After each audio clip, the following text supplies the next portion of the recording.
ब्रेकनंतर बुलेटिनमध्ये पुन्हा एकदा स्वागत। सूरज चव्हाण मानहानी प्रकरणी कोर्टाने सुनावणी पुढे ढकललेली आहे। सामाजिक कार्यकर्त्या अंजली दमानिया यांनी सूरज चव्हाण यांच्या विरोधात मानहानीचा दावा केलेला होता। आज त्यावर सुनावणी होणार होती, मात्र आता कोर्टाने 8 सप्टेंबरची तारीख दिली आहे। सूरज चव्हाण यांच्या वकिलाच्या विनंतीवरून कोर्टाने तारीख पुढे ढकललेली आहे, त्यामुळे 8 सप्टेंबरला सूरज चव्हाण यांना वांद्रे कोर्टामध्ये हजर राहावं लागेल।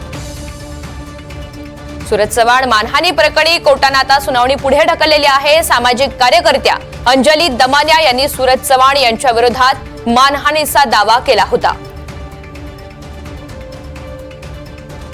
वाटेल ते बोलतायत, कोणाविरुद्ध काय वाटेल ते बोलणं चालू आहे, म्हणून असं मला वाटलं की अशा लोकांना धडा शिकवणं गरजेचं आहे। म्हणून सूरज चव्हाणांवर मी डिफेमेशन केस फाईल केली होती। डिसेंबर महिन्यात ती केस फाईल केली होती।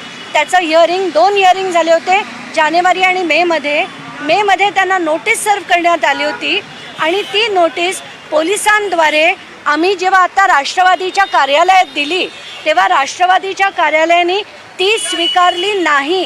सूरज चव्हाणांना आता कुठलंही पद नाही असं तिथे पोलिसांना सांगण्यात आलं, जो अहवाल त्यांनी आज कोर्टाकडे सादर केला।